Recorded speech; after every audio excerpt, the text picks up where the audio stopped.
Hello friends, welcome back to pre medico. My self doctor Anant Raj Maurya. तो बच्चों, आज हम लोग अपनी इस वीडियो लेक्चर में डिस्कस करेंगे neural control and coordination, last 10 year MCQ and important theory portions. Okay, तो बच्चों हम लोग अपने टॉपिक पर आते हैं। ओके, तो सबसे पहले ह्यूमन न्यूरल सिस्टम को दो भागों में डिवाइड किया गया है। किसमें? एक होता है, फर्स्ट होता है central nervous system, second peripheral nervous system. तो सेंट्रल नर्वस सिस्टम क्या कहता है? A brain and B spinal cord. Brain और स्पाइनल कॉर्ड को दोनों को कंटिन्यूअसली मिला करके सेंट्रल नर्वस सिस्टम बोला जाता है। Okay, but in peripheral nervous system में क्या था? All the nerve associated with CNS. जो सारी नर्व सीएनएस से निकलती हैं, उन सारी नर्व को किससे एसोसिएटेड होती है? पेरिफेरल नर्वस सिस्टम से एसोसिएटेड होंगी। ओके, तो ये जो पेरिफेरल नर्वस सिस्टम की नर्व्स होती हैं, ये नर्व फाइबर टू टाइप्स के होते हैं। कितने टाइप के? टू टाइप्स के होते हैं। कौन कौन? फर्स्ट होता है ये फर्स्ट एफरेंट आ सेंसरी नर्व फाइबर बोला जाता है। एफरेंट, ध्यान दीजिएगा, afferent and sensory. And second type कौन सा है? इफरेंट या मोटर। तो बच्चों यहाँ पर याद करने का बेस्ट तरीका है कि एफरेंट या सेंसरी, इफरेंट या मोटर क्या है।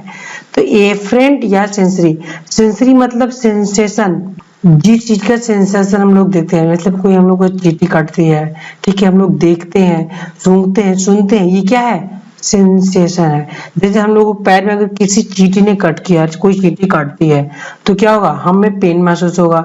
तो क्या है? पेन क्या है? एक तरह का सेंसेशन है, पेन सेंसेशन है, सुनना सेंसेशन है। तो ये कौन लेकर जाएगा ब्रेन के पास की चींटी काट रही है, आवाज सुनाई दे रही है, हमें चीज दिखाई दे रहा है। ये जो सेंसेशन है, इसको जो नर्व ले जाती हैं, ऐसी नर्व जो हमारे शरीर से इंफॉर्मेशन को कहाँ तक ले जाती हैं? सीएनएस के पास लेकर जाती हैं। ऐसी नर्व फाइबर को एफरेंट नर्व फाइबर बोला जाता है या सेंसरी बोला जाता है। इसीलिए इसको सेंसरी बोला जाता है। क्यों? क्योंकि ये सेंसेशन को ले करके जाती है।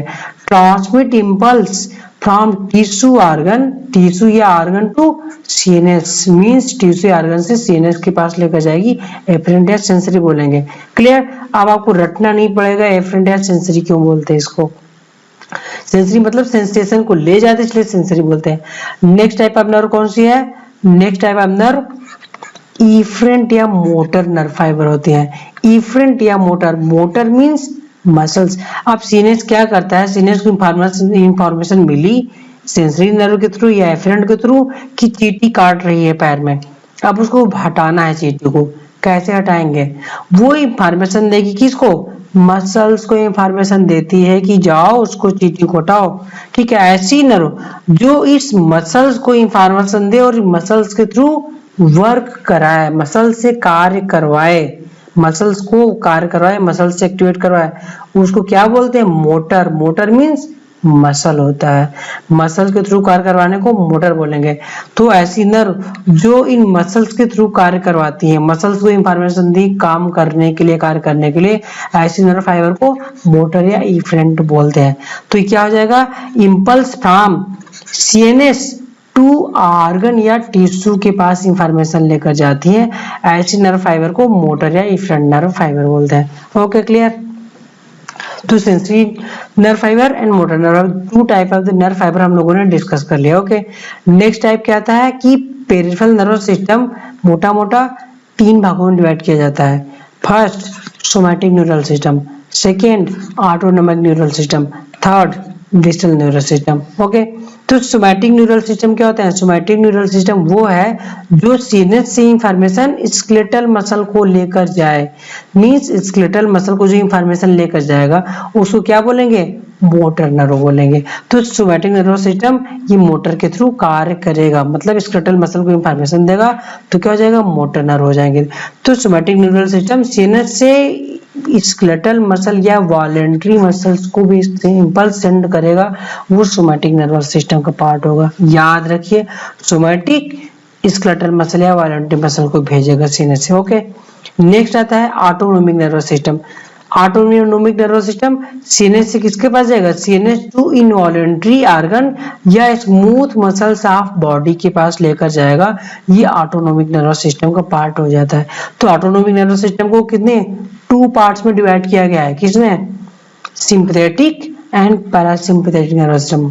ओके, तो sympathetic nervous system and parasympathetic nervous system क्या हो गया, ऑटोनोमिक नर्वस सिस्टम का पार्ट हो गया। ओके, नेक्स्ट आता है visceral nervous system. Visceral means क्या, visceral organs, digestive system, urine bladder, इन सब को जो इंफॉर्मेशन सीनेस से लेकर जाएगा, डाइजेशन होना है कि नहीं होना है, ठीक है, यूरिनेशन होना है कि नहीं होना है, ये सारे को कौन लेकर जाएगा, विसरल नर्वस सिस्टम लेकर ले जाएगा। तो सीएनएस टू विसरल ऑर्गन के पास लेकर जाएगा, तो ये क्या हो जाएगा, विसरल नर्वस सिस्टम हो जाएगा। तो विसरल टू या तो सीएनएस से विसरल के पास लेकर जाएगा या विसरल ऑर्गन से सीएनएस के पास लेकर जाएगा। ये बोथ डायरेक्शन है ये। ओके, ये दोनों डायरेक्शन मींस सीएनएस से ऑर्गन के पास, ऑर्गन से सीएनएस के पास, दोनों के पास लेकर जाने वाला होता है। तो विसरल नर्वस सिस्टम, इसमें क्या क्या आते हैं, नर्व्स आते हैं, नर्व फाइबर आते हैं, गैंग्लिया आएंगी एंड गैंग्लियोनिक प्लेक्सेस आ जाते हैं विसरल नर्वस सिस्टम के एग्जांपल्स में। Okay, clear. हम लोगों ने डिस्कस किया था क्या, autonomic nervous system. Very important, very confusing question autonomic nervous system से आता है कि sympathetic nervous system, parasympathetic nervous system. इस पर से इतने क्वेश्चन बनते हैं, आप लोग रटते हो कौन सा सिंपैथेटिक का काम है, कौन सा पैरासिम्पैथेटिक का कार्य है। ओके, बट यहाँ पर मैं आपको रटाऊंगा नहीं, केवल समझा दूंगा, थिंक कर लोगे, आपके वो सारे क्वेश्चन निकल जाएंगे। केवल एज्यूम करना, थिंकिंग करना है बस केवल, और कुछ नहीं करना। जैसा बोलूंगा थिंकिंग करते जाओ, 1-2 बार वीडियो देख लोगे, आपको कभी ऑटोनोमिक नर्वस सिस्टम का फंक्शन नहीं भूलेगा, कौन सा सिंपैथेटिक है, कौन सा पैरासिम्पैथेटिक है। ओके, तो सबसे पहला क्वेश्चन बनता है कि ये ओरिजिनेट कहाँ से होता है, ठीक है। This is thoracolumbar outflow, this is brain and this is spinal cord। Okay, तो इसमें क्या बोल रहा है कि कहाँ सिंपैथेटिक नर्वस सिस्टम कहाँ से ओरिजिनेट होता है, थोरैकिक मींस स्पाइनल कॉर्ड के थोरैसिक रीजन से एंड लिम्बर रीजन से। Okay, this is cervical and this is thoracic and this is lumbar, this is sacral region. Okay, तो ये cervical, thoracic, lumbar, cervical short form में लिखा हूं मैंने। Okay, तो ये कहाँ से, इसकी नर्व कहाँ से ओरिजिनेट होंगी, वेरी इंपॉर्टेंट है, यहाँ से आप लोग थोड़ा ध्यान देना आप लोगों को। ओके, तो ये कहाँ से, ये दिस इज थोरैसिक रीजन से इसकी नर्व इसकी ओरिजिनेट हो रही है, थोरैसिक एंड कहाँ से, and this is lumbar, thoracic और लंबर रीजन से नर्व इसकी ओरिजिनेट होंगी। ओके, तो next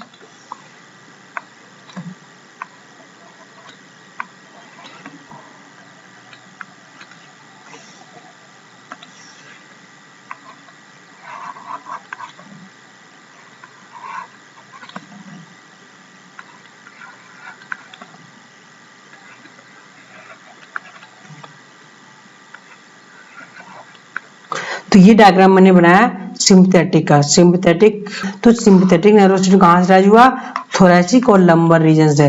this is thoracic, this is lumbar, तो ये थोरैसिक और लंबर रीजन में स्पाइनल कॉर्ड से ये ओरिजिनेट होंगे।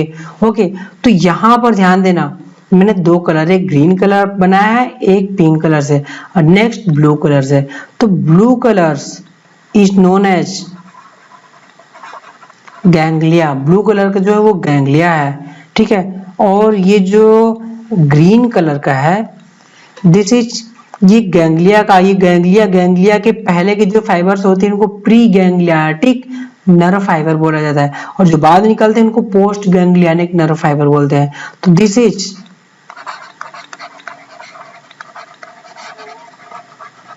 Pre ganglionic nerve fibre. Okay, and this is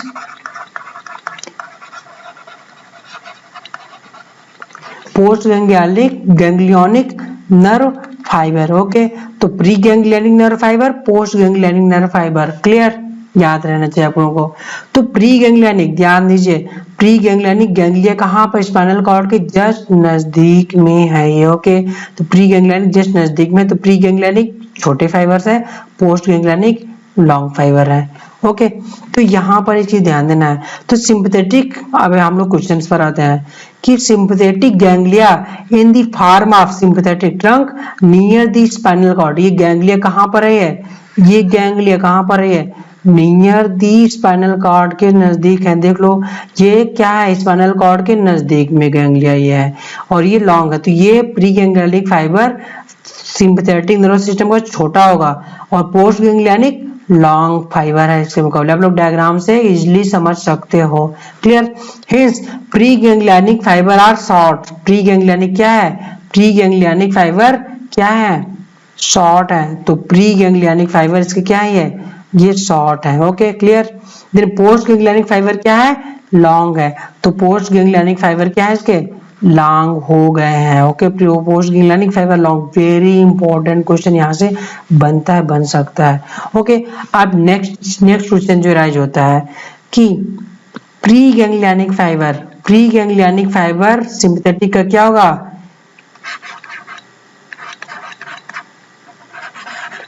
acetyl choline release करता है ये, तो इससे क्या हो जाएगा, कोलिनर्जिक हो जाएगा। ये pre ganglionic acetyl choline release करेगा, और पोस्ट गैंग्लियनिक क्या रिलीज करेगा, ये नॉरएपिनेफ्रिन या एपिनेफ्रिन रिलीज करेगा। ओके, ये एपिनेफ्रिन और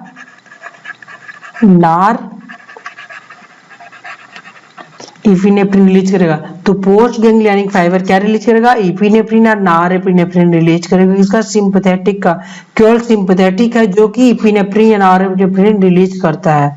ओके, पैरासिम्पथेटिक के प्री और पोस्ट दोनों एसिटिल को रिलीज करते हैं, एंड सिंपथेटिक का प्री रिलीज करता है। तो सिंपथेटिक की एसिटिल कोलिनर्जिक कौन हो गया, पैरा गैंग्लियनिक पूरा का पूरा कोलिनर्जिक एसिटिल कोलिन रिलीज करेगा, एंड सिंपथेटिक का केवल प्री गैंग्लियनिक रिलीज करेगा। तो तीन हो गए किसके, एसिटिल कोलिन रिलीज करने वाले, और एक हो गया कौन सा, पोस्ट गैंग्लियनिक फाइबर और सिंपथेटिक का एपिनेफ्रिन नॉरएपिनेफ्रिन रिलीज करेगा। वेरी इंपॉर्टेंट है, यहां से एकदम क्लियरली आप लोगों को याद हो जाएगा।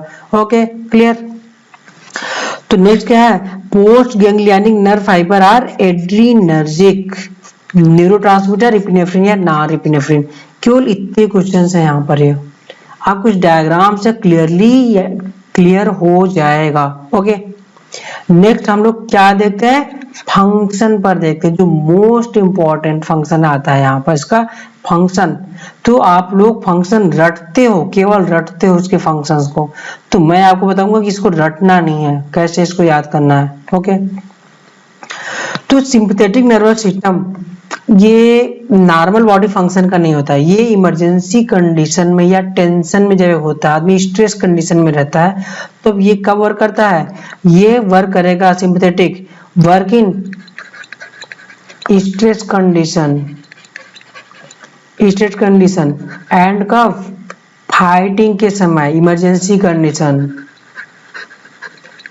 इमरजेंसी एंड फाइट कंडीशन में ये सिंपथेटिक एक्टिवेट रहता है ये।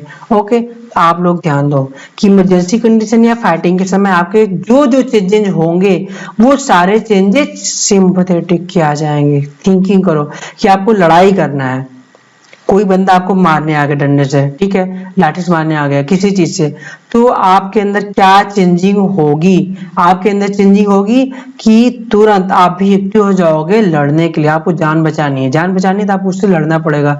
लड़ने के लिए क्या करोगे, तुरंत सबसे पहला चेंजिंग क्या आएगा, आपकी प्यूपिल डायलेट हो जाएगी कि ज्यादा दिखना चाहिए। वो थोड़ा भी अगर हाथ चलाए तो क्लियर देखो वो किधर से डंडा उसका चल रहा है, किधर से वो मारने की कोशिश करेगा, आपका प्यूपिल डायलेट होगा। जो प्यूपिल कॉन्स्ट्रिक्ट था, जो प्यूपिल इतना कॉन्स्ट्रिक्ट था, वो इतना डायलेट हो जाएगा। ओके, तो प्यूपिल क्या हो जाएगी, प्यूपिल डायलेट हो जाएगी, मोर लाइट इंटर करेगी, ज्यादा आपको दिखाई देना शुरू हो जाएगा, पहली चेंजिंग। ओके, जो चेंजिंग सिंपैथेटिक में होती है अपोजिट होती है पैरासिम्पैथेटिक में।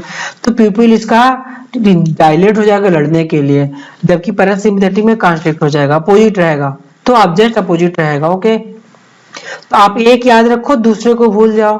तो सिंपैथेटिक इमरजेंसी कंडीशन याद रखो, दूसरे को भूल जाओ। तो सिंपैथेटिक में जब लड़ाई करोगे तो पीपल डायलेट हो जाएगी, ज्यादा रोशनी दिखाई देने के लिए। क्लियर, पहला पॉइंट हो गया। नेक्स्ट, आपको लड़ने के लिए क्या चाहिए? ग्लूकोज चाहिए। नेक्स्ट क्या चाहिए आपको? लड़ने के लिए ग्लूकोज चाहिए, फाइटिंग के लिए। ग्लूकोज कहाँ से आएगा? ग्लूकोनियोजेनेसिस से आएगा या ग्लाइकोजन लिसिस से आएगा। आपका ग्लाइकोजन टूटना शुरू हो जाएगा बॉडी में, पहला। ओके, बॉडी में ग्लाइकोजन टूटेगा, ग्लूकोनियोजेनेसिस शुरू हो जाएगी, ग्लूकोज नया फॉर्मेशन हो जाएगा। क्लियर। अब नेक्स्ट ग्लूकोज आया। ग्लूकोज आने के लिए आपको क्या चाहिए? आपको ऑक्सीजन चाहिए। ग्लूकोज आने के लिए ग्लूकोज ऑक्सीजन चाहिए। तो ऑक्सीजन बॉडी को वर्क करने के, लड़ाई करने के लिए ऑक्सीजन चाहिए बॉडी को। आएगा कहाँ से वो ऑक्सीजन? ज्यादा एनर्जी आएगी ग्लूकोज से, ग्लूकोज टूटा। अब वो ऑक्सीजन कहाँ से आएगी? आपका ब्रोंकियोल रिस्पायरेटरी रेट, ब्रोंकियोल क्या हो जाएगी? डायलेट हो जाएगी। ज्यादा से ज्यादा सांस लो, ज्यादा से ज्यादा ऑक्सीजन ले सको। और क्या हो जाएगी? रिस्पायरेटरी रेट आपकी बढ़ जाएगी, रिस्पायरेटरी रेट इंक्रीज हो जाएगी, जल्दी जल्दी सांसें चलने लगेंगी तेजी तेजी से। तो रिस्पायरेटरी रेट आपकी इंक्रीज हो जाएगी। क्लियर, ये हो जाएगा। नेक्स्ट, आगे क्या फीचर हो जाएगा? रिस्पायरेटरी रेट बढ़ा और शरीर को वर्क करने के लिए क्या चाहिए? ग्लूकोज से, ग्लूकोज मिल गया। अब लेकिन ग्लूकोज ट्रांसपोर्ट कहाँ से होगा? ब्लड से ट्रांसपोर्ट होगा। ब्लड कहाँ से आएगा? हार्ट के काम करने से आएगा। जब हार्ट वर्क करेगा तेजी से तो क्या हो जाएगा? हार्ट रेट, नेक्स्ट चेंजिंग क्या आ जाएगी? हार्ट रेट बढ़ जाएगी। हार्ट रेट बढ़ जाएगी, हार्ट रेट बढ़ी, हार्ट रेट बढ़ने से क्या हो जाएगा? बीपी बढ़ जाएगी, क्योंकि बीपी बढ़ेगी ज्यादा ब्लड आपको तेजी से सर्कुलेट होना है।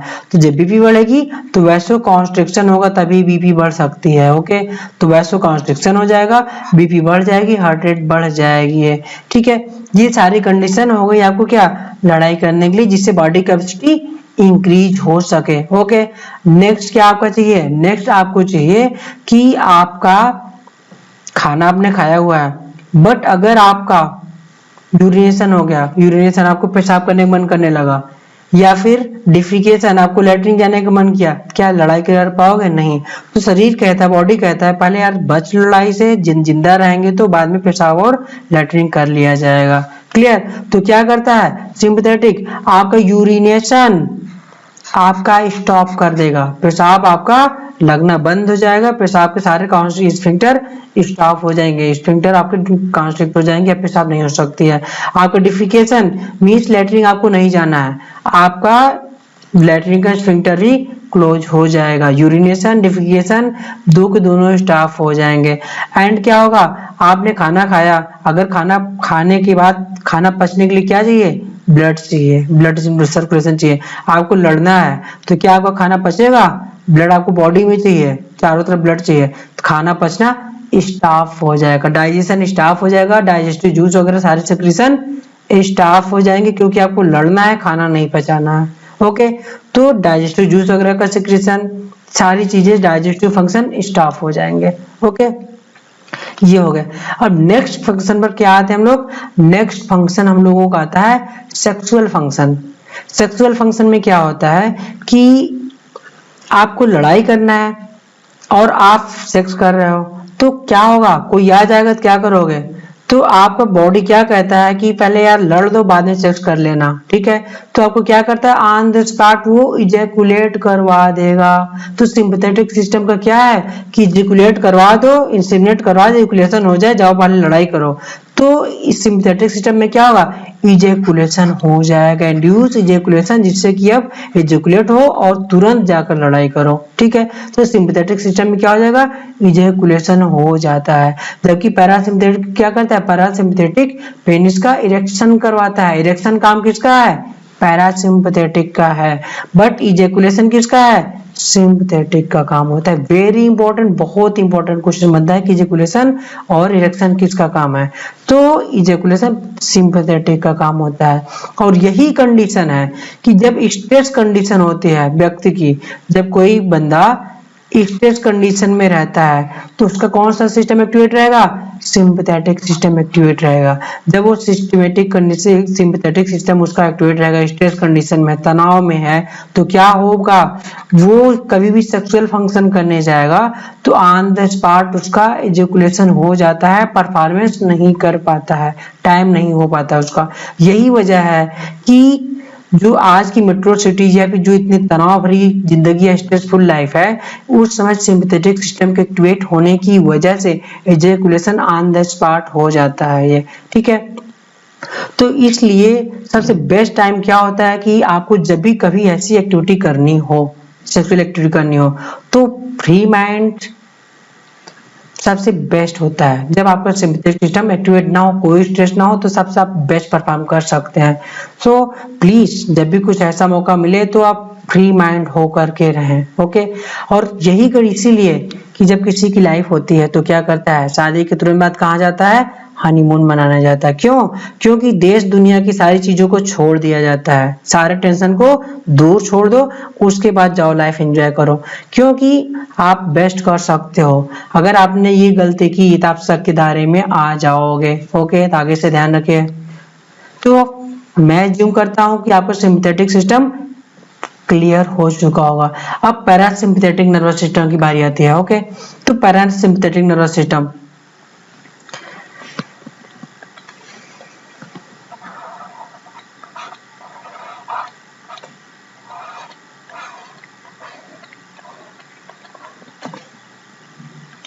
okay, this is parasympathetic brain, this is brain and this is spinal cord, okay। तो ब्रेन एंड स्पाइनल कॉर्ड मैंने ड्रॉ कर दिया। तो ये कहाँ से निकलता है, दिस इज ब्रेन कहाँ पर है, brain means cranium, this is cervical, this is thoracic, this is lumbar, this is sacral region. तो पैरासिम्पैथेटिक की ओरिजिनेटिंग कहाँ से होती है, पैरासिम्पैथेटिक सिस्टम ओरिजिनेट होता है क्रेनियोसैक्रल आउटफ्लो। कहाँ से है, this is cranium and sacral region. तो सबसे पहले कहाँ से आ गए, क्रेनियम से, third cranial nerve, seventh, ninth and 10th cranial nerve. तो ये कहाँ से ओरिजिनेट होगा, ये ओरिजिनेट होगा क्रेनियल नर्व से ओरिजिनेट होगा, ठीक है। तो ये क्रेनियल नर्व से ओरिजिनेट हो जाएगा इसके। And next this is originate from sacral region, okay. और ये क्या होगा, इसके गैंग्लिया जो होंगे ये स्पाइनल कॉर्ड से बहुत दूर हो जाएंगे, काफी दूरी पर इसके गैंग्लिया इसके होते हैं ये, ठीक है। तो इसका जो प्री गैंग्लियानिक फाइबर होता है ये बहुत छोटा होता है, ये सॉरी, जब इसके गैंग्लिया दूर होंगे तो प्री गैंग्लियानिक फाइबर क्या हो जाएगा, बहुत लॉन्ग हो जाएगा। और पोस्ट वाला जस्ट ऑर्गन के पास हो जाता है ये, ओके। तो पोस्ट वाला कहाँ हो जाएगा, जस्ट ऑर्गन के पास हो जाएगा, ओके, जस्ट ऑर्गन को सप्लाई करेगा। तो यहां से डायग्राम्स आप देख सकते हो, this is pre ganglionic fibre and this is post ganglionic nerve fibre हो जाएंगे and this is ganglia, this is ganglia. तो ये प्री गैंग्लियानिक नर्व फाइबर देख रहे हैं कि पैरासिम्पैथेटिक का लॉन्ग है ये, ठीक है, ये क्या है, लॉन्ग है, और गैंग्लियानिक शॉर्ट है ये, ओके, शॉर्ट है ये, क्लियर। तो ये यहां से आते हो जाएगा। और बोथ आर, दो के दोनों फाइबर क्या है, कोलिनर्जिक है, ये मीन्स एसिटिल कोलिन सिक्रीट करेंगे। बोथ क्या सिक्रीट करेंगे, दो के दोनों एसिटिल कोलिन सिक्रीट कर देंगे, दो के दोनों एसिटिल कोलिन सिक्रेट करेंगे, means parasympathetic complete acetylcholine secrete करता है। And pre ganglionic fibre of sympathetic ये भी क्या है, ये भी एसिटिल कोलिन को सिक्रेट करेगा। तो एसिटिल कोलिन वाले तीन हो गए, कंप्लीट पैरासिम्पैथेटिक का प्री पोस्ट दोनों हो गया एंड प्री ऑफ सिंपैथेटिक हो गया, ओके। तो parasympathetic ganglia near the effector organ के पास है, गैंग्लिया कहाँ है, ऑर्गन के पास में है। Hence pre ganglionic nerve fibre this is long. तो प्री गैंग्लियनिक क्या है, प्री गैंग्लियनिक लॉन्ग है, पोस्ट गैंग्लियनिक शॉर्ट है, आपको डायग्राम से याद हो जाएगा, रटना नहीं पड़ेगा, डायग्राम आपको याद है तो ओके। तो they are cholinergic, are the cholinergic, सब केवल एसिटिल कोलिन रिलीज करेंगे। और ये सिंथेटिक जस्ट अपोजिट हो जाएगा, प्यूपिल कॉन्स्ट्रिक्ट कर लेगा, गैस्ट्रिक सिक्रीशन बढ़ जाएगी एंड सलेवरी सिक्रीशन, सिंपैथेटिक में क्या था, लड़ाई करते थे तो मुंह सूख जाता था, सलेवा सिक्रीशन डिक्रीज हो जाता, सलेवरी ग्लैंड का सिक्रीशन डिक्रीज हो जाता था। तो यहाँ पर क्या है, सलेवरी ग्लैंड का सिक्रीशन बढ़ जाएगा। पसीना उसमें क्या था, तो पैरासिम्पैथेटिक में क्या होता है कि प्यूपिल को कॉन्स्ट्रिक्ट कर देता है, गैस्ट्रिक सिक्रीशन बढ़ जाएगा, आप खाना डाइजेस्ट कर सकता है okay. Salivary secretion, salivary gland का सिक्रीशन बढ़ जाएगा, आंतों की पेरिस्टाल्सिस बढ़ जाएगी, जिससे क्या होगा कि खाना आराम से डाइजेशन हो जाएगा। इरेक्शन, इसमें क्या पेनिस का इरेक्शन करवाता है, मैं बताया था, डिस्कस किया हूँ, और यूरिनेशन डिफिकेशन ये करवाता है। तो नॉर्मल बॉडी फंक्शन पैरासिम्पैथेटिक होता है। इसी से सिंपैथेटिक पैरासिम्पैथेटिक के सिम्टम के आधार पर हम पॉइजनिंग का केस पता लगा लेते हैं कि किस व्यक्ति ने कौन से टाइप का जहर या पॉइजन खाया हुआ है।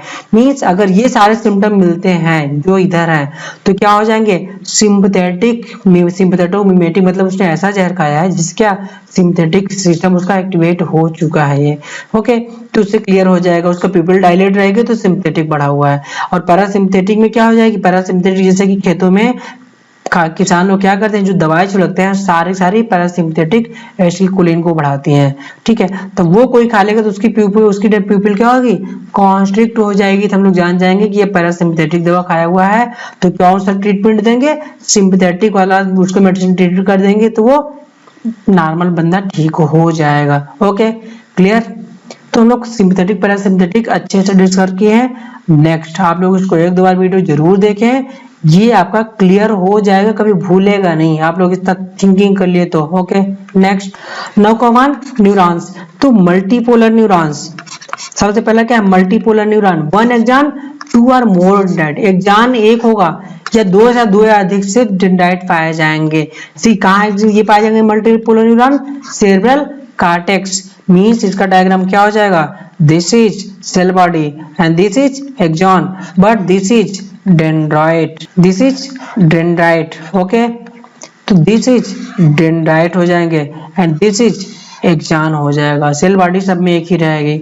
तो ये क्या हो जाएंगे, मल्टीपोलर हो जाएंगे। बाइपोलर में क्या हो जाएगा, बाइपोलर में एक सेल बॉडी, एक एक्सॉन, एक डेंड्राइट हो जाएंगे okay. One axon one dendrite हो जाएंगे बाइपोलर का। कहाँ बाइपोलर कहाँ पाया जाएगा, आई ईयर नोज पर बाइपोलर न्यूरॉन पाए जाएंगे ओके। रेटिना ईयर में कॉर्टाई वेस्टिबुलर एपिथेलियम पाया जाएगा, नोज में ऑल्फैक्टरी एपिथेलियम में पाया जाएगा।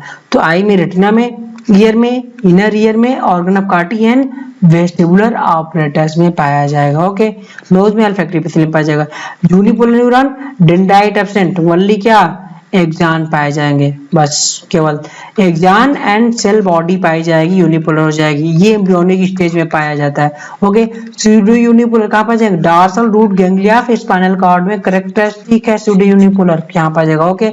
न्यूरोट्रांसमीटर टू टाइप के हो सकते हैं, कौन कौन से, excitatory and inhibitory. Excitatory neurotransmitter कौन से होते हैं, acetylcholine, dopamine, norepinephrine, epinephrine and glutamate. Inhibitory केवल दो हैं, glycine and GABA, very important, glycine GABA ये इनहिबिटरी न्यूरोट्रांसमीटर आपको रटना पड़ेगा, ग्लाइसिन गाबा इनहिबिटरी न्यूरोट्रांसमीटर होते हैं okay. GABA means gamma amino butyric acid को गाबा बोलते हैं ओके। नेक्स्ट एक्सॉन दो तरीके के हो सकते हैं, कौन से, myelinated and non myelinated. Myelinated या मेडुलेटेड बोलते हैं। माइलिनेटेड एक्सॉन क्या होते हैं, axon surrounded by phospholipid covering called myelin sheath, phospholipid की कवरिंग होती है, इसको माइलिन शीथ बोलते हैं हम लोग हैं ओके। तो ये क्या होता है माइलिन शीथ, माइलिन शीथ एक इंसुलेटेड कवरिंग होती है, इंसुलेटेड माइलिन शीथ है unmyelinated gap called node of Ranvier.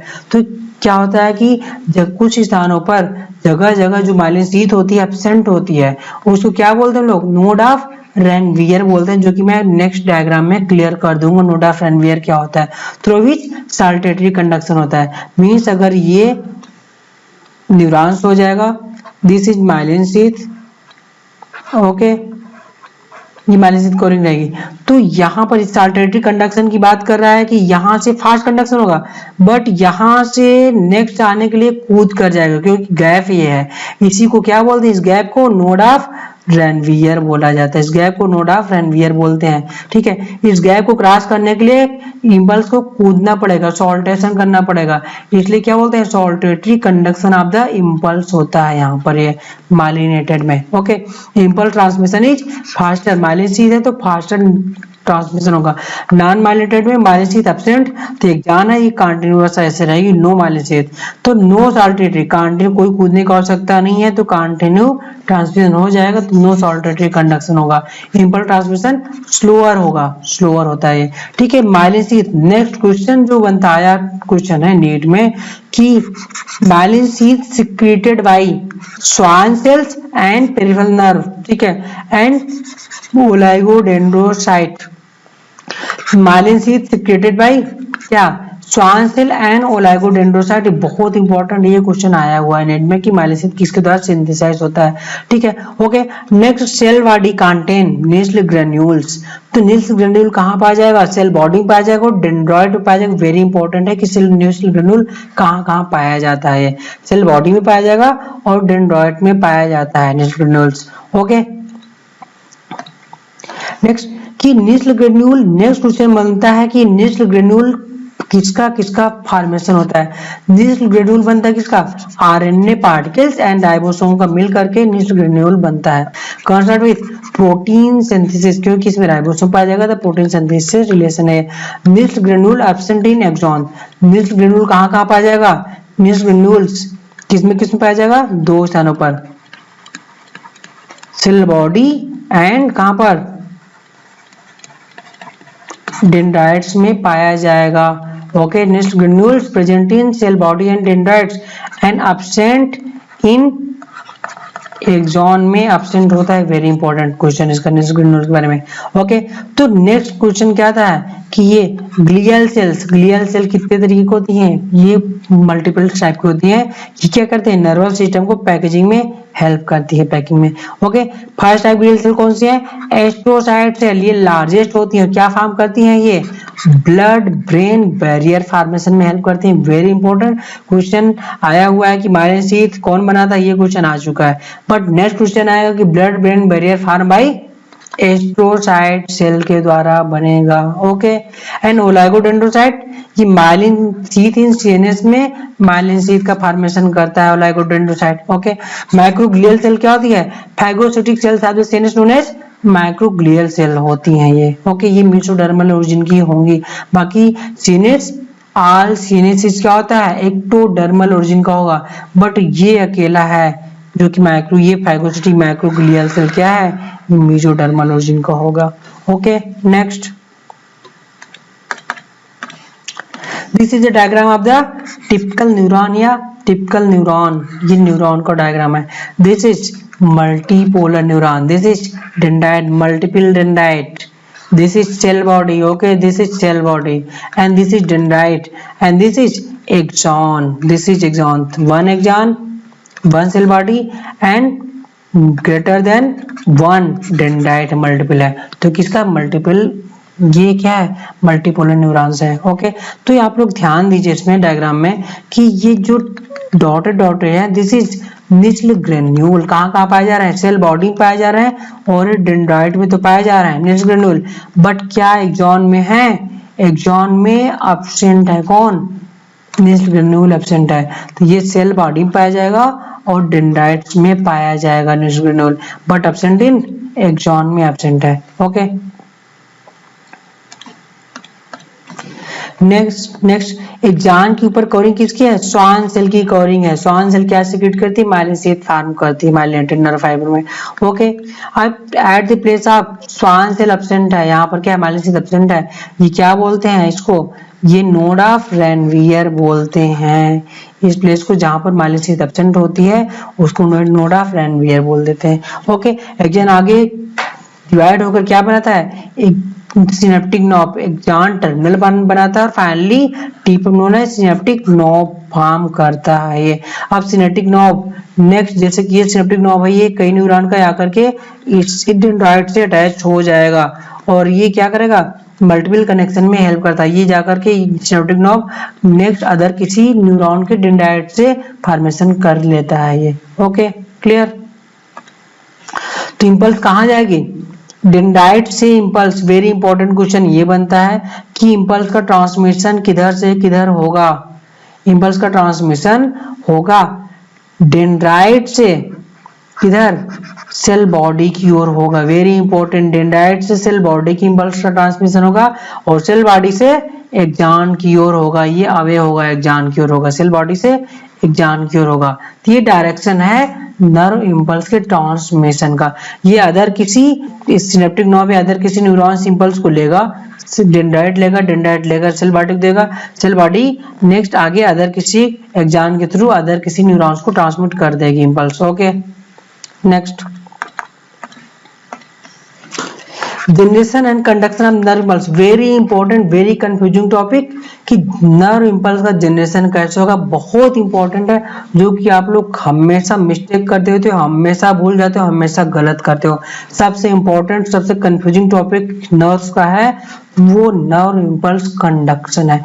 But मैं यहाँ पर आप लोगों को क्लियर कर दूंगा कि आप नहीं भूलोगे, बस थिंकिंग करो, बस ओनली थिंकिंग, रटना नहीं है कोई चीजें। ओके तो फर्स्ट क्या है, फर्स्ट आता है नर्व कंडक्शन के लिए पोलराइज स्टेट या रेस्टिंग मेम्ब्रेन पोटेंशियल। तो आपको नाम याद रखना है, आरएमपी या रेस्टिंग मेम्ब्रेन पोटेंशियल या पोलराइज स्टेट इसको बोलते हैं। ओके तो आपको ये नाम याद रखना है, पोलराइज स्टेट। पोलराइज स्टेट है तो क्या है, पोलराइज स्टेट की कैरेक्टरिस्टिक क्या होती है, neuron does not conduct any impulse. Neuron क्या करता है, ये कोई भी इम्पल्स को कंडक्ट नहीं करेगा। पहला इंपॉर्टेंट पॉइंट, न्यूरॉन कोई भी इम्पल्स को कंडक्ट नहीं करता है, पहला इंपॉर्टेंट पॉइंट। क्यों, और ये पोलराइज या आरएमपी स्टेज में होता है क्या, पोलराइज स्टेज में, पोलराइज स्टेज की मेम्ब्रेन जो न्यूरॉन्स होते हैं, न्यूरॉन के जो साइटोप्लाज्म होता है उसको क्या बोलते हैं, एक्सोप्लाज्म बोला जाता है। उसके साइटोप्लाज्म के न्यूरॉन्स को एक्सोप्लाज्म बोला जाता है ये। ओके एग्जाम के साइटोप्लाज्म को एक्सोप्लाज्म बोल दिया। तो neuron does not conduct any impulse, ये कैरेक्टरिस्टिक इसकी हो गई।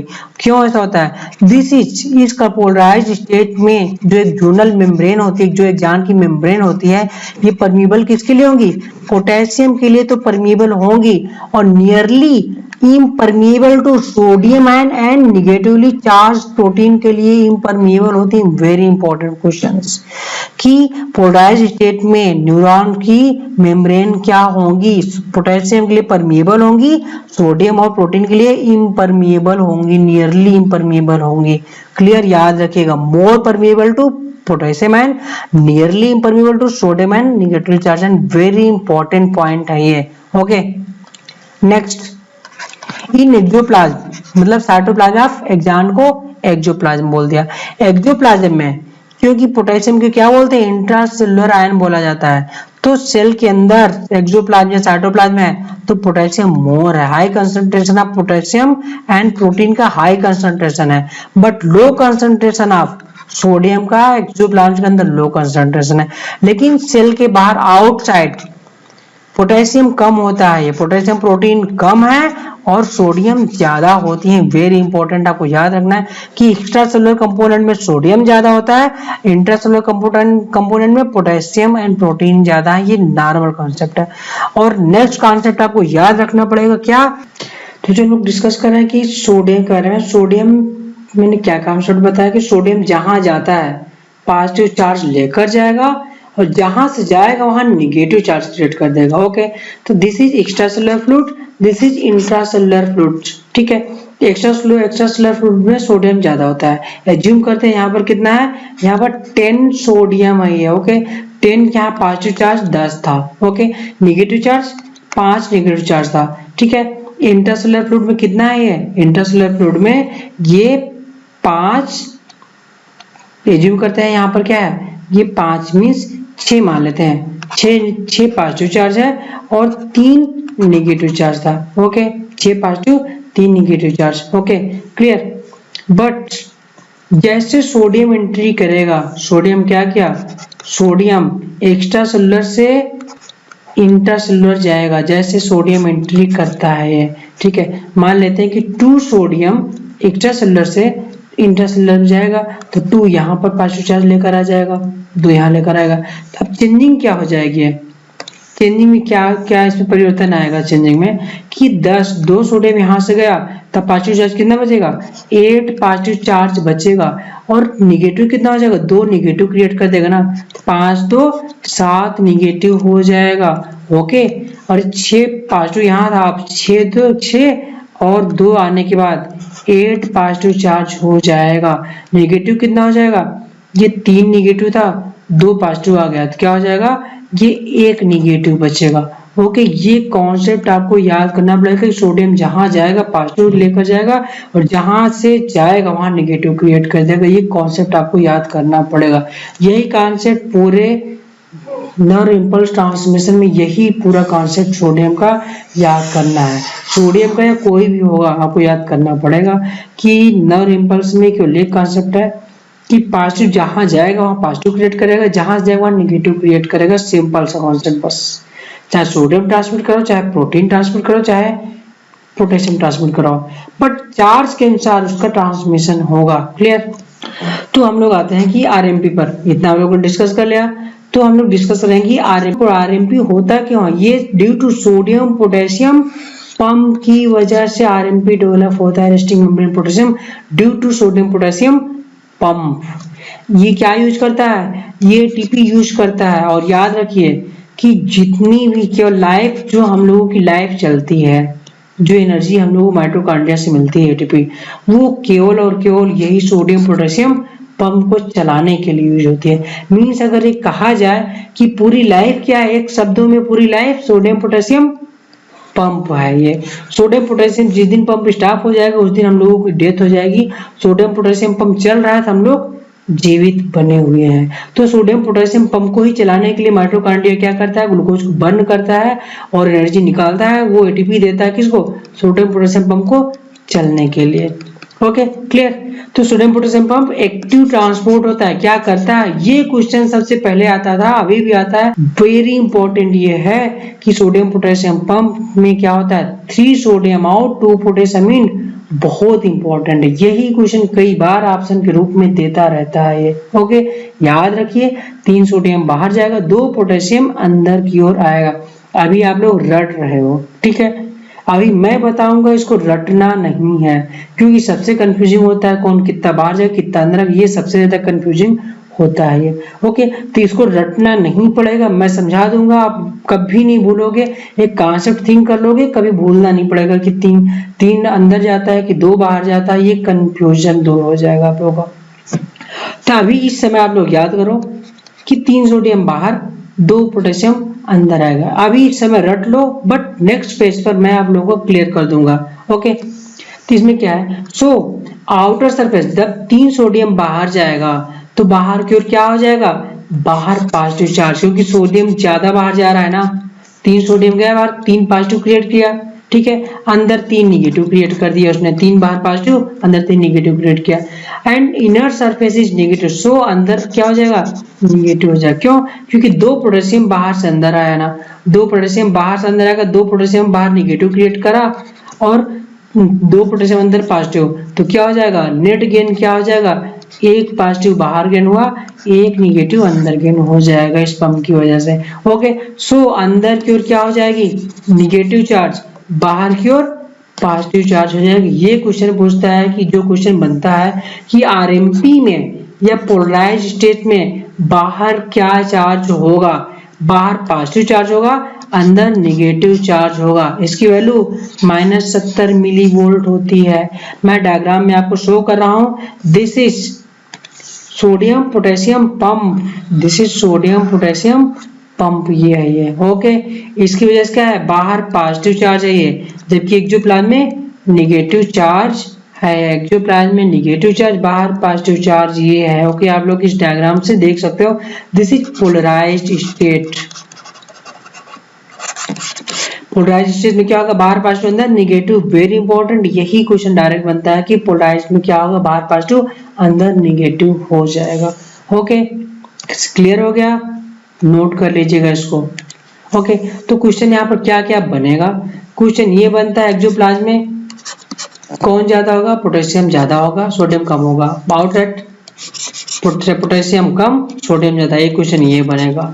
ओके, तो ये परमिएबिलिटी मेम्ब्रेन पोटेशियम के लिए परमिएबल होगी, सोडियम प्रोटीन के लिए लगभग इम्परमिएबल। ये क्वेश्चन बनता है सेकंड क्वेश्चन। नेक्स्ट क्वेश्चन क्या बनता है कि आरएमपी के लिए 3 सोडियम बाहर, सोडियम पोटेशियम हम क्या करता है 3 सोडियम बाहर 2 पोटेशियम इनवर्ट करता है। ये क्वेश्चन नेक्स्ट क्वेश्चन बनता है। और नेक्स्ट क्वेश्चन क्या बनेगा? चौथा क्वेश्चन कि outer surface positive charge, inner surface negative charge, inner negative charge. ये क्वेश्चन यहाँ से बनेगा। This is sodium potassium pump क्या यूज करेगा? एटीपी यूज करेगा। ये क्वेश्चन यहाँ से बनेगा। तो हम लोग पोलराइज्ड स्टेट क्लियर हो गए और इस कंडीशन में कोई भी इंपल्स कंडक्ट नहीं करेगा। ये क्वेश्चन मैंने जो क्वेश्चन बनते हैं वो क्वेश्चन मैंने बताया और क्यों ये डेवलप हुआ ये मैंने बताया। Okay, clear? नेक्स्ट है, नेक्स्ट है डीपोलराइजेशन। तो अगर हम लोगों को पोलराइज स्टेट जितना मैंने समझाया, मेन पोलराइज है इस वजह से मैंने समझाया आप लोगों को, तो मेन पोलराइजेशन स्टेट है। पोलराइजेशन स्टेट आपको आ गया तो डीपोलराइजेशन रिपोलराइजेशन दोनों आ जाएगा। तो पोलराइजेशन बाहर पॉजिटिव अंदर निगेटिव। Okay, clear? तो डीपोलराइजेशन, डी मतलब क्या? उल्टा। पोलराइजेशन का अपोजिट या उल्टा क्या हो जाएगा? पोलराइजेशन बाहर पॉजिटिव अंदर निगेटिव, तो डीपोलराइजेशन में बाहर निगेटिव अंदर पॉजिटिव हो जाएगा। क्लियर? डीपोलराइजेशन। रीपोलराइजेशन, री मतलब दोबारा, पोलराइजेशन मतलब पोलराइज दोबारा हो गई, तो क्या हो जाएगी? फिर से बाहर पॉजिटिव अंदर निगेटिव हो जाएगी। क्लियर? तो हम लोग डीपोलराइजेशन देखते हैं। डीपोलराइजेशन मतलब क्या है कि stimulus given on polarised membrane, जो पोलराइज्ड मेम्ब्रेन थी, पोलराइज्ड आरएमपी की मेम्ब्रेन थी, उसको जैसे हमने स्टिमुलस दिया ऑन द स्पॉट क्या होगा? Millions of sodium rapidly inter कर जाएंगे सेल के अंदर। मिलियंस ऑफ सोडियम क्या हो जाएंगे? मिलियंस ऑफ सोडियम तुरंत स्टिमुलस मिलते ही एक्सोनल मेम्ब्रेन रैपिडली क्या, जो कि इम्परमिएबल थी सोडियम के लिए, अब फुल्ली परमिएबल हो जाएगी। जैसे परमिएबल होगी सोडियम गेट पूरा ओपन हो जाएगा, सारा सोडियम एक्सोप्लाज्म के अंदर चला जाएगा, एक्सोन के अंदर साइटोप्लाज्म में चला जाएगा। तो क्या हो जाएगा? जैसे मैंने बताया था कि जहां पॉजिटिव गया चार्ज वहां पॉजिटिव क्रिएट कर देगा। सोडियम पॉजिटिव चार्ज क्रिएट लेकर जाता है। सोडियम बाहर से अंदर जैसे जाएगा तो मिलियंस ऑफ सोडियम गए तो अंदर स्पॉट सोडियम पॉजिटिव चार्ज है तो अंदर पॉजिटिव क्रिएट कर देगा। बाहर क्या था? सोडियम बाहर से अंदर गया तो बाहर निगेटिव क्रिएट करेगा, जहां जाएगा वहां पॉजिटिव क्रिएट कर देगा। इस वजह से डीपोलराइज में बाहर निगेटिव अंदर पॉजिटिव हो जाता है। अब आप लोग रटना नहीं पड़ेगा कि ऐसा क्यों हुआ। This is membrane. Okay,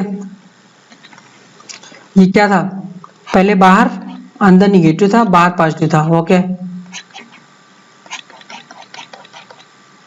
okay, बाहर पॉजिटिव था, लेकिन जैसे हमने इसको स्टिमुलस देते हैं, स्टिमुलस हमने दिया ऑन द स्पॉट, स्टिमुलस देते हैं, सारा का सारा सोडियम इंटर कर जाएगा। जहां सोडियम जाएगा ऑन द स्पॉट अंदर क्या करेगा? तुरंत अंदर पॉजिटिव क्रिएट कर देगा और बाहर निगेटिव, क्योंकि बाहर जहां से जाएगा चार्ज बाहर से गया अंदर ना पॉजिटिव चार्ज, बाहर निगेटिव अंदर पॉजिटिव क्रिएट कर देगा सोडियम की वजह से। तो polarity reverse, millions of sodium rapid enter into the cells, so polarity reverse at that place, इस प्लेस से तुरंत पोलैरिटी रिवर्स हो जाएगी। Outer surface negative charge and inner surface positive charge हो जाएगा। ओके, तो नाउ मेम्ब्रेन क्या हो जाएगी? डीपोलराइज, बाहर क्या हो जाएगी? निगेटिव चार्ज, अंदर पॉजिटिव चार्ज। इसको क्या बोलते हैं? डीपोलराइज स्टेट की कंडीशन है। ये वेरी इंपॉर्टेंट है, आपको रटना नहीं पड़ेगा डीपोलराइज में क्या चार्ज कहां पर क्या होगा। सबसे ज्यादा कंफ्यूजिंग क्वेश्चन यही बनते हैं, जब तक आप लोग पढ़ते हो याद रहता है, बाद में तुरंत भूल जाता है क्योंकि आप लोग रटते हो, बट इसको ठीक तरह समझोगे तो रटना नहीं पड़ेगा, कभी नहीं भूलोगे। So electrical potential called action potential, इस कंडीशन को क्या बोलते हैं? एक्शन पोटेंशियल, या डीपोलराइज स्टेट को, डीपोलराइजेशन को एक्शन पोटेंशियल बोला जाता है। मींस अंदर क्या हो जाएगा? पॉजिटिव चार्ज हो गई, ओके, बाहर निगेटिव चार्ज हो जाएगी। एक्शन पोटेंशियल के लेवल पर क्या हो जाएगी? बाहर निगेटिव अंदर पॉजिटिव। ऐसी कंडीशन को नर्व इंपल्स बोला जाता है। इसकी वैल्यू क्या हो जाएगी एक्शन पोटेंशियल की, प्लस 35 मिली वोल्ट हो जाएगी। Very important question, action potential and nerve impulse plus 35 millivolt हो जाएगी। ये डीपोलराइज स्टेट में डेवलप होती है। ओके, ये डायग्राम एनसीईआरटी का है, एनसीईआरटी में है, ठीक है। ये बाहर एक्सटर्नल मेम्ब्रेन जहां से पॉजिटिव यहाँ से यहाँ तक पॉजिटिव जो बाहर, अंदर negative, this is polarised state, polarised RMP state ये है। ओके, आरएमपी स्टेट में जैसे हमने क्या किया, सबसे पहले इसको स्टिमुलस दिया, स्टिमुलस देते ही वहां पर क्या होगा, सारा सोडियम गेट ओपन हो जाएगा। जो पहले सोडियम के लिए परमेबल थी मेम्ब्रेन, अब फ्रीली परमेबल हो जाएगी। मिलियंस ऑफ सोडियम इंटर कहाँ कर जाएगा, एक्सोप्लाज्म इंटर कर जाएगा। तो सोडियम पॉजिटिव चार्ज होता है, जहां ये जाएगा पॉजिटिव लेकर जाएगा। तो जब अंदर इंटर करेगा तो अंदर पूरा पॉजिटिव चार्ज कर दिया, और जहां से जाएगा वहां निगेटिव कर देता है। तो बाहर इसलिए निगेटिव चार्ज डेवलप हो जाती है इस वजह से, इसीलिए बाहर निगेटिव अंदर पॉजिटिव डेवलप हो जाती है ये। ओके, तो दिस इज अपोजिट ऑफ क्या, पोलराइज्ड स्टेट। ये पोलराइज्ड में बाहर पॉजिटिव था, अंदर निगेटिव था। बट डीपोलराइज्ड में क्या है, बाहर निगेटिव अंदर पोलराइज्ड। तो दिस स्टेज नोन एज क्या, डीपोलराइज्ड स्टेट। क्यों, मतलब डी मतलब क्या, उल्टा, पोलराइज का उल्टा हो गया। ओके, तो नेक्स्ट डायग्राम में हम लोग नीचे वाला डायग्राम देखते हैं। डाउन डायग्राम में क्या है कि जहां सोडियम इंटर किया था वहां निगेटिव है, ओके, और अंदर पॉजिटिव है। तो इसी तरह से ये क्या होगा, आगे ये इंपल्स बढ़ेगी ये यहाँ, ठीक है। तो डायग्राम में आप लोग देख पा रहे हो क्लियरली कि बाहर निगेटिव अंदर पॉजिटिव है, बाहर पॉजिटिव अंदर निगेटिव। तो इलेक्ट्रिक करंट का किधर से फ्लो होता है, करंट ऑलवेज किधर फ्लो होगा, पॉजिटिव टू निगेटिव डायरेक्शन में जाएगी। तो पोलराइज स्टेट में बाहर पॉजिटिव है और डीपोलराइज में बाहर निगेटिव है। करंट कहां से जाएगी, पॉजिटिव टू निगेटिव ये फ्लो की बाहर, मींस ए साइड ये था, तो बाहर B to A side current flow की पॉजिटिव टू निगेटिव। अंदर ए साइड ये है, अंदर क्या है, इधर पॉजिटिव है ये। तो अंदर पॉजिटिव टू निगेटिव, फिर वही sequence, positive to negative current वही, ठीक है। Current flow positive to negative हुआ, तो अंदर साइड एक्सोप्लाज्म में करंट का flow A to B positive negative, outside B to A हो जाएगा, करंट का फ्लो हो जाएगा। तो एक कंप्लीट सर्किल पूरी हो गई। ये कंप्लीट सर्किल क्या पूरी हुई, दिस इज एक कंप्लीट सर्किल पूरी हो गई एक स्थान पर। तो ये क्या हो जाती है, एक्शन पोटेंशियल जनरेट करेगी या नर्व इंपल्स जनरेट कर देती है ये। Okay, clear. नेक्स्ट हम आते हैं, हम लोग आते कहां पर, रीपोलराइजेशन स्टेट पर। री मतलब क्या, दोबारा पोलराइज, री पोलराइज दोबारा से पोलराइज हो गई। पोलराइज में क्या थी, पोलराइज में बाहर पॉजिटिव थी अंदर निगेटिव थी। तो जब रीपोलराइज होगी तो क्या हो जाएगी, फिर से ये दोबारा बाहर पॉजिटिव अंदर निगेटिव हो जाएगी। Okay, clear. तो आफ्टर एक्शन पोटेंशियल के बाद, एक्शन पोटेंशियल या डीपोलराइज स्टेट के बाद permeability of potassium ion rise quickly, means sodium का परमिएबल क्या था, वेरी शॉर्ट टाइम के लिए था। जैसे सोडियम परमिएबल हुआ, सोडियम गेट क्लोज हो जाएगा और एक्शन पोटेंशियल जनरेट हो जाएगी, और ऑन द स्पॉट क्विक तुरंत पोटेशियम गेट ओपन हो जाएगा। पोटेशियम गेट ओपन होते ही सारा पोटेशियम परमिएबल हो जाएगा, फ्रैक्शन ऑफ सेकेंड में परमिएबल हो जाएगा। पोटेशियम कहाँ था, अंदर था, मींस एक्सोप्लाज्म के अंदर पोटेशियम था, ओके, बाहर एब्सेंट था।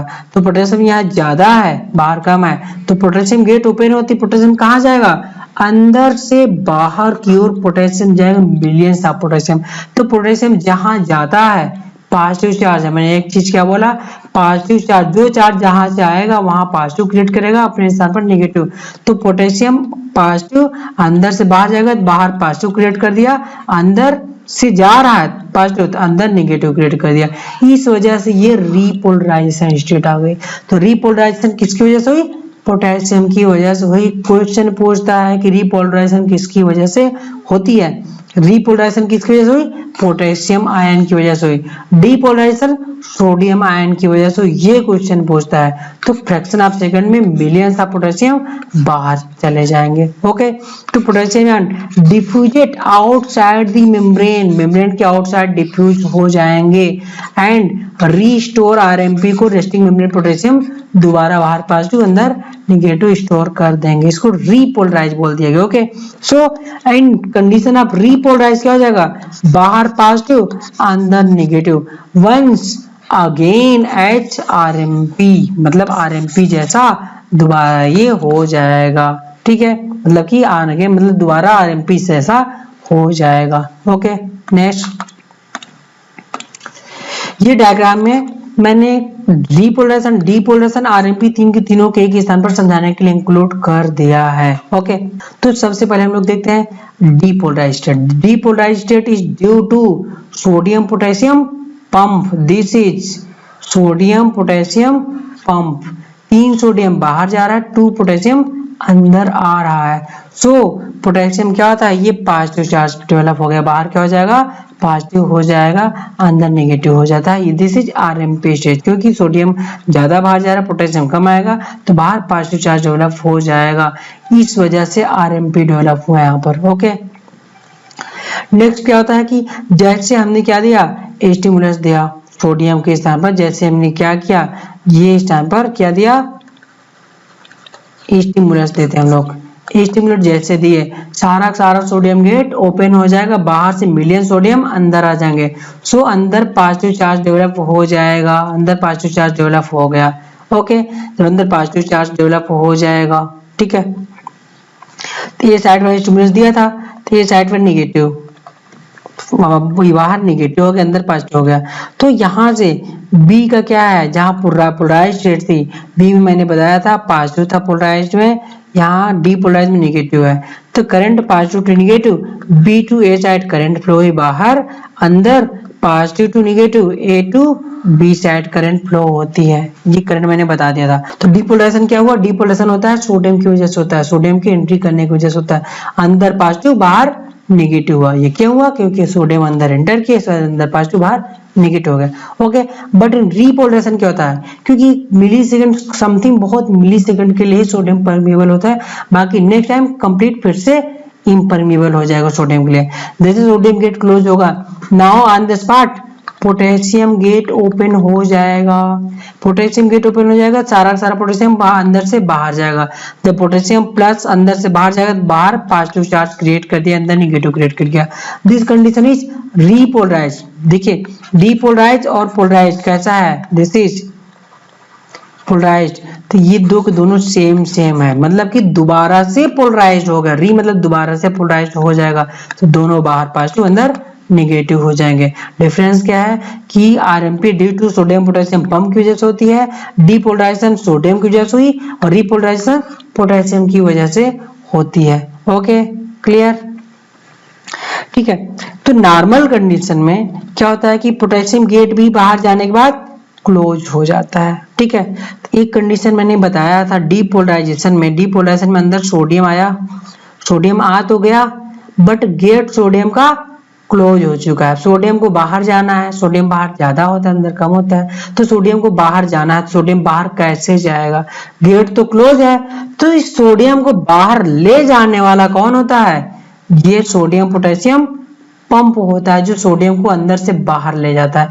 3 सोडियम बाहर, 2 पोटेशियम अंदर, क्योंकि पोटेशियम बाहर क्या है, ज्यादा हो चुका है, पोटेशियम बाहर ज्यादा हो चुका है, सोडियम अंदर ज्यादा हो चुका है, दोबारा से क्या करेगा, पोटेशियम को अंदर लाना है, सोडियम को बाहर भेजना है, तो कौन काम करता है, यही उस सोडियम को बाहर ले जाने वाला सोडियम पोटेशियम पंप 3 को बाहर किया, और रीपोलराइज में जो पोटेशियम बाहर गया था उसको अंदर लाने वाला कौन है, ये सोडियम पोटेशियम पंप 2 पोटेशियम को अंदर लाएगा।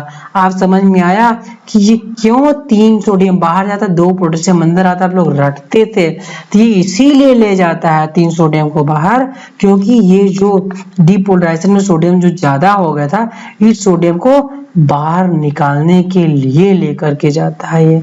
ओके, और जो पोटेशियम जो रीपोलराइजेशन में ज्यादा होता है, उस पोटेशियम को अंदर लाने के लिए ये 2 पोटेशियम अंदर आता है, ये फंक्शन होता है किसका, सोडियम पोटेशियम पंप का, तो मैं जूम करता हूँ कि अब आपको रटना नहीं पड़ेगा इस संबंधित कोई भी क्वेश्चंस। तो अब हम लोग देखेंगे ग्राफ ऑफ एक्शन पोटेंशियल। तो this is 0 0 coordinate means X axis Y axis दो के दोनों यहाँ पर 0 0 है। तो वाई एक्सिस क्या है, वाई एक्सिस के 0 के ऊपर पॉजिटिव होता है, नीचे निगेटिव होता है, ये नॉर्मल कोऑर्डिनेशन होता है। तो नीचे जब निगेटिव होगा, एक पॉइंट मैंने ड्रॉ किया है -55, एक ड्रॉ किया -75। तो -75 क्या था, दिस इज RMP था, रेस्टिंग मेम्ब्रेन पोटेंशियल का बेस लाइन -70 मिली वोल्ट था। तो मैंने क्या ड्रा किया कि जब मेम्ब्रेन रेस्टिंग मेम्ब्रेन में थी या पोलराइज स्टेट में थी, उस वक्त -70 मिली वोल्ट उसका वैल्यू था। Okay, RMP value means polarise state में RMP क्या, resting membrane potential value -70 millivolt. मैंने ये कंटिन्यू मेम्ब्रेन पर ड्रॉ कर दिया है। ओके, अब -70 मिली वोल्ट। अब इसमें क्या होता है, पोलराइज स्टेट में 3 सोडियम बाहर, 2 पोटेशियम इनवर्ट हो रहा है। ये क्या जनरेट करता है, RMP जनरेट किया। Okay, this generate RMP resting membrane potential है, पोलराइज स्टेट में जनरेट किया। मैंने ये सोडियम पोटेशियम पंप ड्रॉ कर दिया, ATP यूज करता है। उसके बाद जैसे मैंने इस पॉइंट पर क्या दिया, स्टिमुलस दिया। ये मैं स्टिमुलस दे रहा हूँ, ध्यान दीजिएगा, ये मैं स्टिमुलस दे रहा हूँ। स्टिमुलस जैसे दिया, सोडियम पंप क्या हो जाएगा, ओपन हो जाएगा। दिस इज सोडियम चैनल या सोडियम पंप क्या हो जाएगा, सोडियम गेट ओपन हो जाएगा। सोडियम गेट ओपन हुआ, सोडियम गेट ओपन होगा तो क्या करेगा, सोडियम पॉजिटिव चार्ज आना शुरू कर देगा। कहां पर, अंदर आएगा। जब पॉजिटिव चार्ज आएगा तो माइनस वोल्ट क्या होगा, कम होगा। तो जैसे जैसे पहले शुरुआत में सोडियम स्लोली इंटर करेगा, तो सोडियम ये पंप का देखिए धीरे धीरे ये जा रहा है -55 तक जैसे पहुंचता है। जैसे जैसे सोडियम अंदर आया, ये माइनस वैल्यू कम होती गई, -70 से बढ़ करके कहां पहुंची, -55 आई। -50 वैल्यू की ज्यादा है, -70 कम है, सो -70 से बढ़ करके -55 वैल्यू तक जैसे पहुंचती है, on the spot sodium gate open हो जाते हैं, फुल्ली ओपन हो जाएंगे। इसको क्या बोला जाता है, इसको फायरिंग लेवल बोला जाता है। कब फायरिंग होती है, -55 पर फायरिंग होती है। फायरिंग मतलब क्या, on the spot billions sodiums open हो जाएंगे। ऑन द स्पॉट RMP जो स्लोली राइज हो रहा था, ऑन द स्पॉट राइज हो जाएगा, शार्पन राइज होता है। सोडियम को ओपन होते हैं, शार्पन कहां तक राइज होगा, +35 मिली वोल्ट तक राइज करेगा। -5 से बढ़ते बढ़ते 0 से बढ़ते बढ़ते कहा जाएगा, +35 दिस लेवल तक ये रीच किया। ठीक है, this is due to sodium. ठीक है, सोडियम जब इंटर करता है तो इसको क्या बोला जाता है, डीपोलराइजेशन। तो depolarisation due to sodium gate है। तो दिस कंडीशन, दिस -70 से लेकर के +35 तक टोटल वैल्यू डीपोलराइजेशन है, सोडियम गेट के ओपन होने की वजह से है। ये क्लियर, इतनी चीजें क्लियर हो गई। डीपोलराइजेशन क्यों ये इंपल्स जनरेट हुआ, ये क्या हुआ, ये एक इंपल्स जनरेट हो गया, +35 तक गया। ओके, नेक्स्ट अब यहाँ पर क्या हो जाएगा, इस पॉइंट पर ओके, तो +35 पर क्या हो जाएगा, सोडियम गेट क्लोज हो जाएगा, पोटेशियम गेट ओपन हो जाएगा। तो पोटेशियम कहां से जाएगा, पोटेशियम नाउ इंटर कहां से होगा, सोडियम कहां था, बाहर से अंदर आ रहा था, बाहर से अंदर आया sodium gate, out to inward आया था। ठीक है, बट पोटेशियम कहां मूव करता है, ये इनटू किधर मूव करेगा, ये आउट मूव करता है। कौन, पोटेशियम। ओके, पोटेशियम किधर से मूव करेगा, ये इनटू आउटसाइड मूव करेगा। तो जब बाहर जाएगा तो बाहर पॉजिटिव क्रिएट करेगा, बाहर क्या क्रिएट कर देगा, बाहर पॉजिटिव क्रिएट करेगा और अंदर नेगेटिव क्रिएट कर देगा। अंदर जब नेगेटिव क्रिएट करेगा तो अंदर देख लो, यहाँ से पोटेशियम गेट ओपन होते हैं, अंदर से जैसे जैसे पोटेशियम बाहर जाएगा नेगेटिव बढ़ना शुरू हो जाएगा। +35 से देखो वैल्यू घटनी शुरू हो गई। जैसे जैसे पोटेशियम गेट ओपन हुआ तो ये पोटेशियम गेट, सोडियम जैसे क्या फास्ट ओपन हुआ था, पोटेशियम गेट स्लोली ओपन होता है। तो पोटेशियम गेट देखो स्लोली ओपन हो रहा है, तो धीरे धीरे पोटेशियम बाहर जाता है तो अंदर क्या हो जाएगा, अंदर नेगेटिव आना शुरू हो जाएगा। देखो अंदर की मेम्ब्रेन क्या है, ऑन द स्पॉट सब नेगेटिव बढ़ने शुरू हो जाएगी। और जाते जाते कहां तक जाती है अंदर नेगेटिव, अंदर ये -70 मिली वोल्ट तक ये जाता रहता है पोटेशियम दोबारा। तो पोटेशियम क्या हो जाएगा, पोटेशियम -70 मिलीवोल्ट तक बाहर जाता है। जब -70 मिलीवोल्ट हो जाएगा तो पोटेशियम गेट क्लोज हो जाएगा। ओके, तो ये दोबारा से -70 मिलीवोल्ट लाने वाला कौन है, पोटेशियम है। पोटेशियम चैनल ओपन हो जाएगा तो पोटेशियम बाहर की ओर मूव करेगा, तो अंदर निगेटिव क्रिएट कर देगा, बाहर पॉजिटिव क्रिएट कर देता है। तो ये दोबारा से अंदर मेम्ब्रेन दोबारा से क्या हो गई, निगेटिव हो गई ये। ओके, दोबारा निगेटिव हो गए। क्लियर? तो आप लोगों को ये क्लियर हो गया कि ये डायग्राम क्या शो करता है। ये पोटेशियम ओपन होती है, पोटेशियम बाहर जाएगा तो अंदर निगेटिव ये क्रिएट कर देगा। तो जो ये मेम्ब्रेन डायग्राम है, ये जो प्लाज्मा का पोटेंशियल शो करता है हमेशा। Okay, clear? This is diagram of synapse या सिनेप्टिक क्लेफ्ट को शो करेगा। This is axon. Okay, this is axon, this is axon knob हो जाएगा। ठीक है, एक्सॉन टर्मिनल हो जाएगा या सिनेप्टिक नॉब। एक्सॉन टर्मिनल हो गया, दिस इज सिनेप्टिक नॉब हो जाएगी। सिनेप्टिक नॉब क्या कंटेंट करता है, ये वेजाइकल कंटेंट करता है। इन वेजाइकल्स में क्या पाए जाते हैं, सिनेप्टिक वेजाइकल है, इसमें वेजाइकल्स में न्यूरोट्रांसमीटर फिलअप है। Okay, this is neurotransmitter synaptic वेजाइकल्स में भरे रहते हैं। ये एक्साइटेटरी न्यूरोट्रांसमीटर हो सकते हैं या इनहिबिटरी हो सकते हैं। ओके, तो यहाँ पर क्या है, सिनेप्टिक वेजाइकल कहाँ अटैच होंगे, यहाँ से न्यूरोट्रांसमीटर इम्पल्स को लेकर के आएगा सिनेप्टिक वेजाइकल के पास। इम्पल्स पाते ही ये सिनेप्टिक वेजाइकल अटैच हो जाएंगे कहाँ से, जो मेम्ब्रेन होती है एक्सॉन के या सिनेप्टिक नॉब के, उसकी मेम्ब्रेन को प्री सिनेप्टिक मेम्ब्रेन बोलते हैं। और जो डेंड्राइट की मेम्ब्रेन है ये पोस्ट सिनेप्टिक मेम्ब्रेन है। ये post synaptic membrane and pre synaptic membrane, इन दोनों के बीच की स्पेस को क्या बोलते हैं, सिनेप्टिक क्लेफ्ट बोलते हैं। तो सिनेप्स में क्या हो जाएगा, pre synaptic membrane, post synaptic membrane और सिनेप्टिक क्लेफ्ट। इन तीनों को कंप्लीट क्या बोला जाता है, इन तीनों को कंप्लीटली सिनेप्स बोला जाता है, उनको सिनेप्स बोल दिया जाएगा।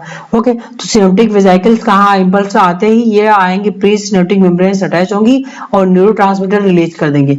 ये न्यूरोट्रांसमीटर कहाँ पाए हो जाएंगे, ये सिनेप्टिक क्लेफ्ट में डिस्ट्रीब्यूटेड हो जाएंगे। उसके बाद इनका रिसेप्टर कहाँ पर है, इनका रिसेप्टर कहाँ पर है, पोस्ट सिनेप्टिक मेम्ब्रेन पर रिसेप्टर पड़ा हुआ है। ये क्वेश्चन आया हुआ है नीट में कि पोस्ट सिनेप्टिक मेम्ब्रेन पर क्या पाया जाएगा, रिसेप्टर कहाँ पाया जाएगा, पोस्ट सिनेप्टिक मेम्ब्रेन पर पाया जाएगा। सिंपल सा डायग्राम में है। ये रिसेप्टर इसके न्यूरोट्रांसमीटर को रिसेप्ट करने के लिए कहाँ पर है, न्यूरोट्रांसमीटर रिसेप्ट करने के लिए ये रिसेप्टर पोस्ट सिनेप्टिक मेम्ब्रेन पर ये या डेंड्राइट की मेम्ब्रेन पर पाए जाएंगे ये। ओके, यहाँ से जाकर के अपना मैसेज दे देगा, यहाँ से एक्शन पोटेंशियल फिर से जनरेट हो जाएगी, जो नेक्स्ट सेल बॉडी में जाएगी, नेक्स्ट एग्जाम में एंटर कर जाएगी। Okay, clear? तो हम लोगों ने सम कुछ थ्योरी डिस्कस कर लिया, बाकी काफी लास्ट टॉपिक है, तो नेक्स्ट थ्योरी पोर्शन को नेक्स्ट वीडियो लेक्चर में डिस्कस करेंगे। Thanks for watching.